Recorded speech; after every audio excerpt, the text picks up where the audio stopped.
We are going into the holiday season. We thought it would be a perfect time to start going into some things that are holiday related. And today's episode is about the realistic or unrealistic expectations that we put on the holidays. Surely we don't have any bad things that happen during the holidays, right?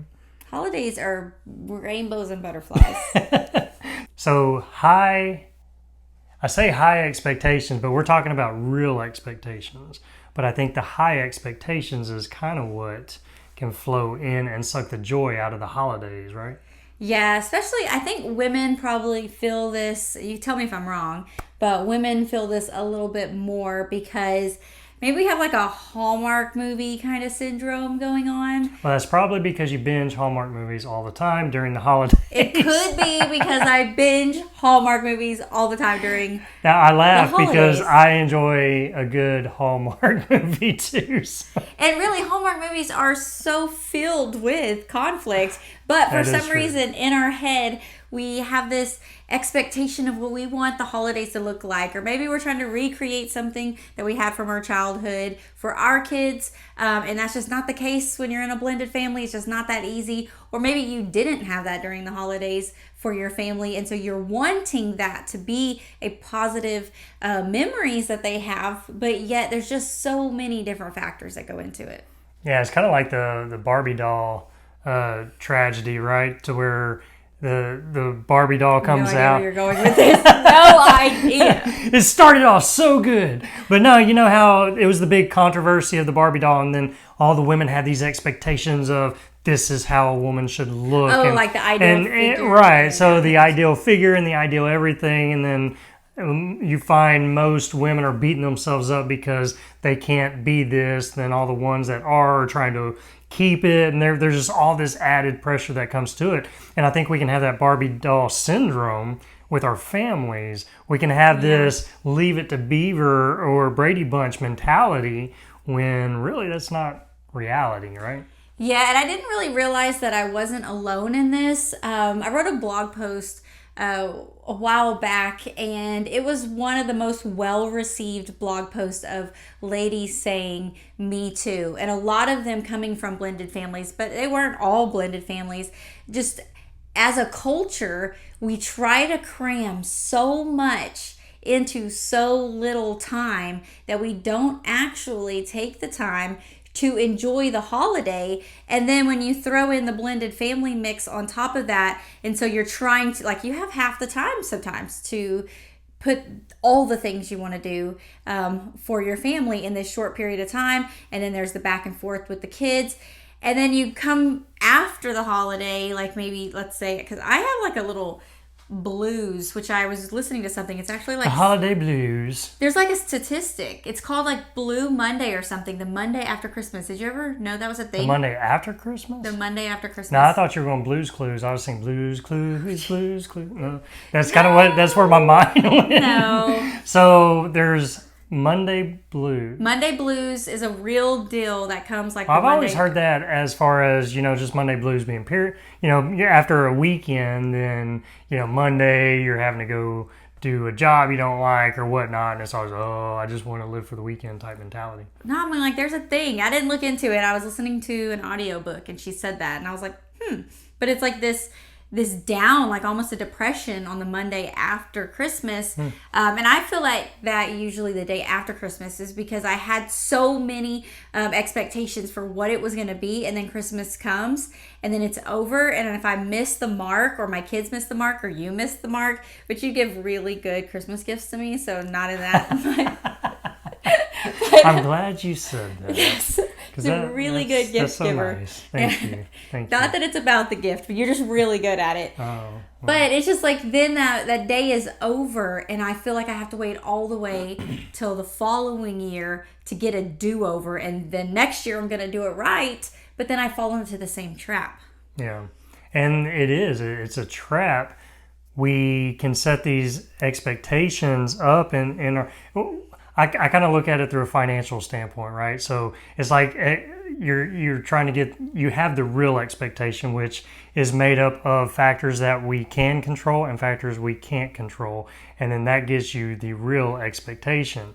So do you know where I'm going with that? So like, How okay. does that have to do with finances? Well, whenever I say that, I'm thinking of like the real interest rate, and that is taking your nominal interest rate minus Dude, inflation take that to out get of the here. real.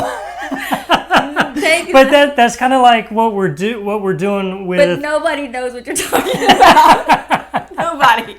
Do you know what he's talking about? Because I don't know what he's talking Well, I'm about. just saying that there are factors just out of our control with the holidays, and that ruins what we can control. Sometimes it ruins that, and then we get the real thing, which leaves us sad and depressed because it didn't turn out like we wanted it to. Okay, I got you. Yes, like See how I weaved all that back in? so you're talking about like when I'm like envisioning that me and the kids are gonna make sugar cookies, and in the process of making the dough and cutting it with the cookie cutters and doing the really cute thing that everybody's doing right now, that when the youngest being like 17, I think, when this happened, so not youngest like a 3-year-old that would be expected, balls it all up and throws some icing on it and says, "Here's Done. my cookie." That Yeah, exactly. okay, yeah. And then you're super sad, and because that's not what you had envisioned. And I think as parents we do that. That is just a natural thing that we can let steal the joy from us during the holidays. We kind of set these expectations, how we want Christmas to look like, how we want Thanksgiving to look like, all these holidays that come up, Halloween, and it just never pans out because we don't have sole control. Every person in our family has choices, and as a blended family, then you've got external influences as well, ex-spouses and things that have choices, and all those choices, we can let it rob the joy from us in these holidays. So we walk around not just with Monday blues, but it's holiday blues. Yeah, wanting something that we can't actually obtain. Yes. One thing when you were thinking, like after I said the little cookie analogy, and maybe I'm alone here, but please somebody out there message me and tell me I'm not alone, because I'm going to confess something that is a little bit like, I don't know if I should confess it, but I'm intrigued. like in the moment, as we all lean in. the society that we live in with social media the way it is, that in my head when I'm planning the stuff, like I can already see the social media posts Okay. that I'm gonna make afterwards. Oh, And so, okay. So you're setting it up for your feed and what it's going to look like and what yeah, you want and it not to look necessarily like. like for it to like look all like aesthetically pleasing, but like to be able to capture those moments and then show that this is what my family did today. And not that I want someone else to be jealous, because when I'm saying this, that's what it sounds like. Like, why are you trying to make other people jealous? It's just like I don't know, proving myself or my worth. Like, that's probably too deep for this. That's pretty deep. That is like, wow, that's some insecurities. Yeah, right like I almost teared up. Like, I don't know if you can see it. I was like, don't look directly in his eyes, because then I'm going to start crying. But like just the reality of like wanting not even just for your family's happiness, but like so that other people think your family is happy. So it's almost like that expectation of you want everyone to think you got it all together. Yes. Okay. So I'm sure no one else out here listening to this ever feels that way. So that, you've got to be the only I need to go one back to therapy. that does that. It is, that is a normal thing. And even as guys, we can do that. I don't think we do it to the level of, as maybe the all the wives out there. But, we definitely do that too. But it's a natural thing. You want your family to do well. You want your family to be happy. You want that joy.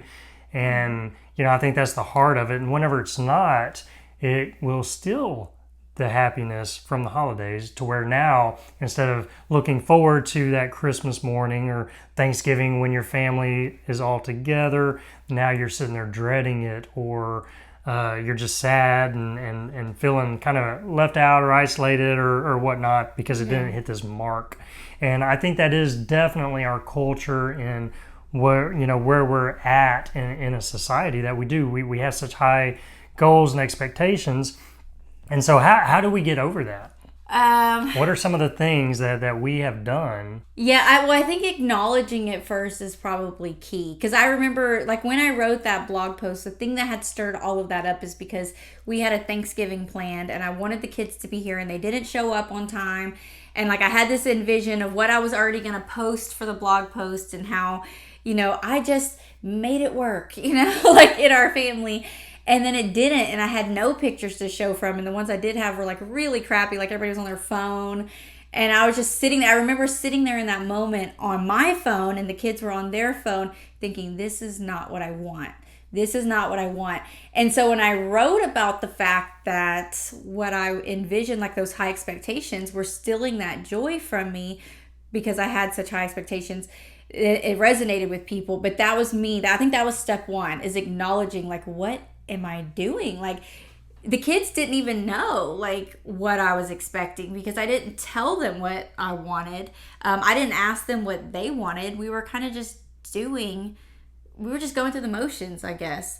Yeah. So I think that next year going into it was one of the biggest, so first, like, acknowledging the fact that it's not going to be the way that you think it should be, but that you do have some power to create what you want to create. But knowing that maybe not everybody's going to participate, or planning things that you will enjoy, or if it's you and your spouse are on the same page with that, but maybe your kids aren't necessarily participating, or when they're younger, they probably are. But you do get to create what that is, and don't create it based on what you feel like everybody else wants. But then the next thing I think was really the thing that started turning things around was messaging the kids and asking them or talking to them about the holiday. Like, what do you love about the holiday? What do you wish we would do more of? What do you not care about? And then when they told me and gave me their ideas, I started planning things ahead of time and giving them a date. And then if they showed up, yay, that's exactly what I wanted to happen. But if they didn't show up, then I was enjoying that anyways. Or I found someone to enjoy it with. Like, if the kids weren't coming and doing that thing, I'm thinking like the gingerbread houses one time, and I had my friend come over and do it with us. Like, planning it in a way that you're going to have that joy regardless of who shows up. Right. Yeah, and that's good. And I think that's really what caused that shift. We still have that desire, and especially as living in a Western culture mentality, we're always on the go. We've always got so many things that we're trying to do and trying to accomplish. It's hard to slow down during the holidays. And so that does leave us trying to get a lot more done in a short amount of time, and which can set us up for failure. So it is being able to recognize, hey, it's not going to be perfect. We're not perfect because, for one, we're human beings. Yeah. And for two, there's just factors outside of our control, and we have to be able to recognize that. Because if we don't, we set these expectations, we're setting ourselves up for failure, we won't hit it, then joy's stolen from us and it ruins the holiday. So once we're able to recognize, hey, things aren't going to be perfect, it's cool, I'm just going to go with it. So now that gives you the ability to be more flexible. Oh, that's exactly what I was going to say next, is the flexibility and that's what, the counselor had taught me. Like, if you can be flexible, be flexible. Yeah. So say you plan something for your family and everybody acts like they're on board, but then one of them can't come. Well, in that instance, you're not going to change the whole date and change the whole plan to fit around that one child. Go along and keep moving forward.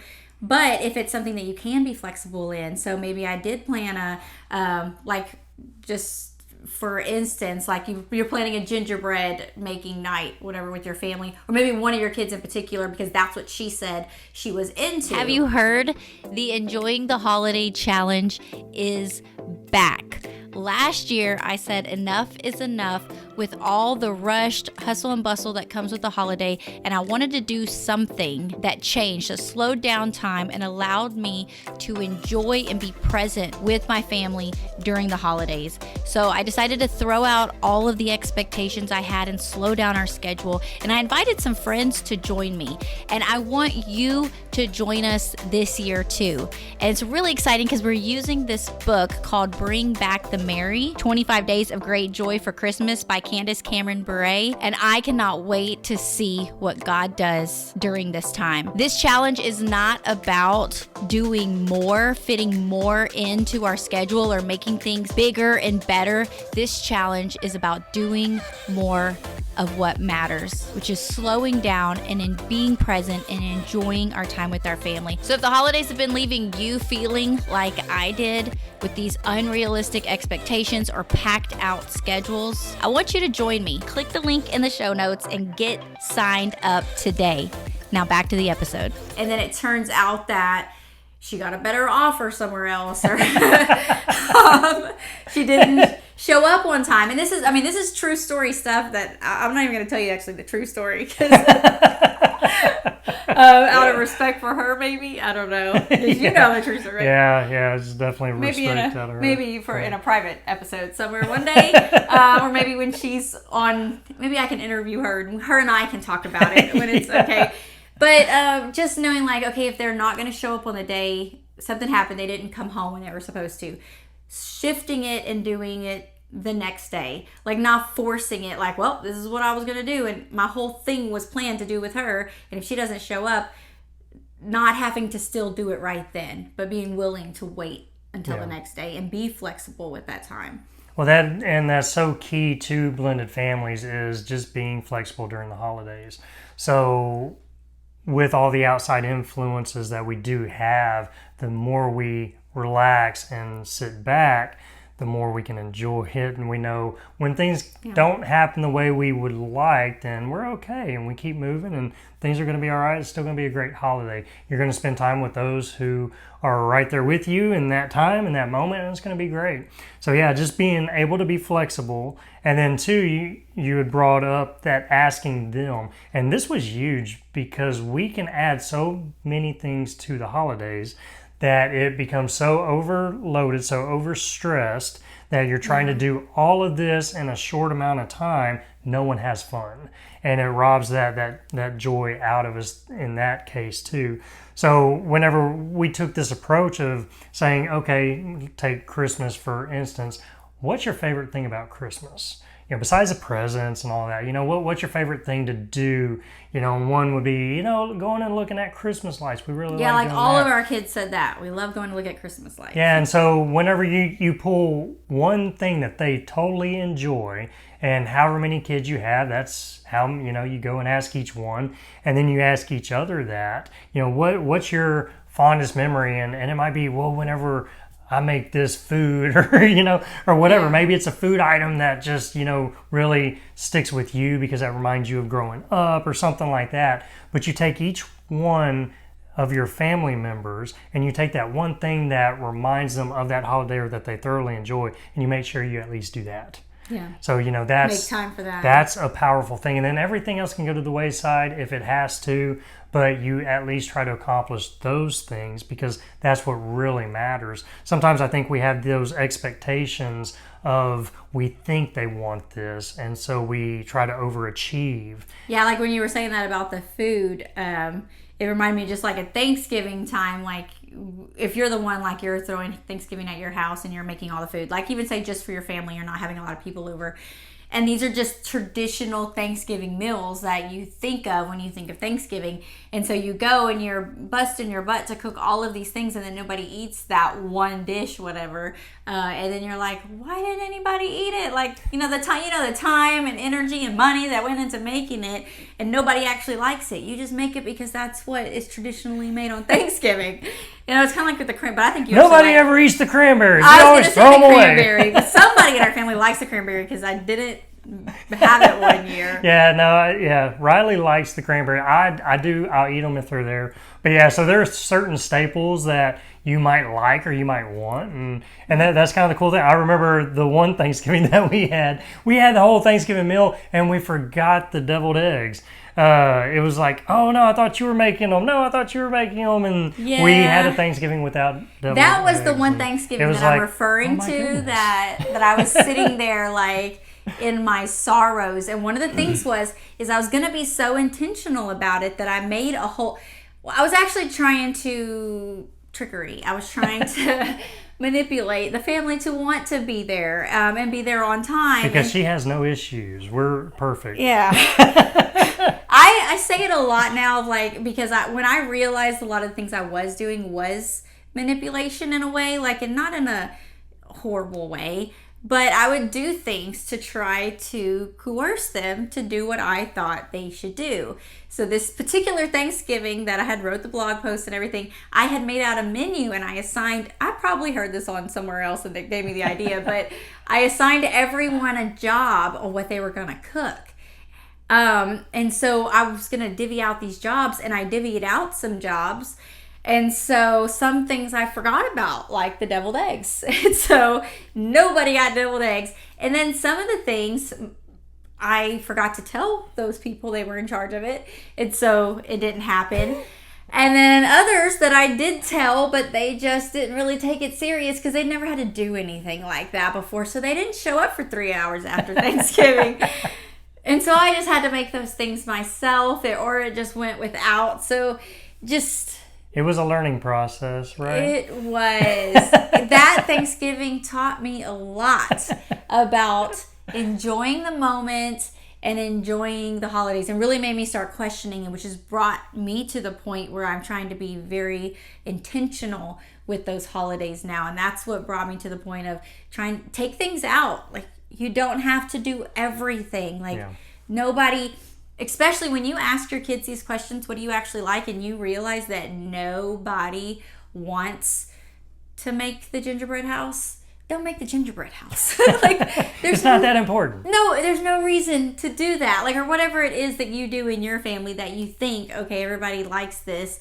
And if they don't, then don't. I mean, there was, I think, a couple years that we just cut out Christmas cards, which was a big deal for me. I love Christmas cards, but I couldn't even get our family in the same spot long enough for all of us getting along to take a Christmas picture. And then it ate away at me. And I finally said, you know what? Who cares about? Yeah, no one else cares. No one else cares. Or even the Christmas tree. No one else cares to go pick out a real Christmas tree, then I'm just going to put the fake one up. And you know what's funny? As soon as you do that, all of these things that we're talking about today, as soon as you lower those expectations and you start being more intentional and you plan things, cut things out, they all start coming out the woodwork, want to join in. That one Christmas, I pulled out the Christmas tree. I think it was last year. I had been trying to get my entire family to put ornaments on a Christmas tree for 10 years. I have boxes with their personal ornaments in them. And in my head, and I try. No, I guess I can't say her name, but the Christmas music's going in the background. We're all drinking our hot chocolate and circling around the Christmas tree, putting our own personal ornaments and reminiscing about the time we got that ornament. And nobody would ever enjoy the freaking moment with me. And then last year, as soon as it's okay, I'm just going to do it myself. They seriously started coming out, like showing up. I didn't invite them. They just showing up and they're like, hey, where's the Christmas tree? And I was like, oh, it's upstairs. I was fixing to do it. Oh, well, let's start putting it together now. And they're just like throwing it together. I'm like, whoa, hold up. Like, what's happening? I need a Christmas hat on. Where's my hot chocolate? Where's my hot chocolate? Wait. But it is powerful. And I think that's what we learned as well, kind of through our whole blended family seasons, is that whenever we have high expectations, we can push our family away. When we have the lower expectations, and I don't, when I say lower expectations, I don't mean that you don't have any, right? Yeah. I just mean that you're going to enjoy the moments. They're more intentional. Whether everybody's here, everybody's not. You're still going to be happy. The joy's not going to be out of you. You're still going to have all that happiness. So, whenever you lower and get to a place where you are flexible, they want to be there. They start coming and they want to be involved. So that's a powerful thing that, you know, especially as a blended family, we learn is lowering the expectations actually drew everybody closer. Higher expectations pushed everybody away. So just kind of let that be an encouragement.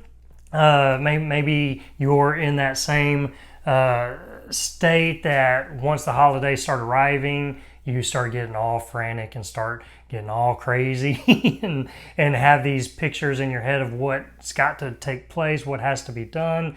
And maybe this is just a way of saying, don't stress yourself out, you know, just enjoy the holidays. You know, it's not really about all the stuff. It's about the relationships. Yeah. It's about being able to be together and enjoy each other's presence, whether you're doing something or you're not. And whenever you can actually get to that point, you have a lot more peace in the holidays. Everybody wants to be there and you'll see a lot more joy in your family. So powerful stuff. Amen to that. So yeah, so that's real expectation. Sometimes we set the bar way too high. When we can pull it back and get down to a flexible level, you'll start really enjoying it. So we just wanted to really share that as we're getting prepared for the holiday seasons. Because let's face it, they already have Christmas stuff up at Walmart.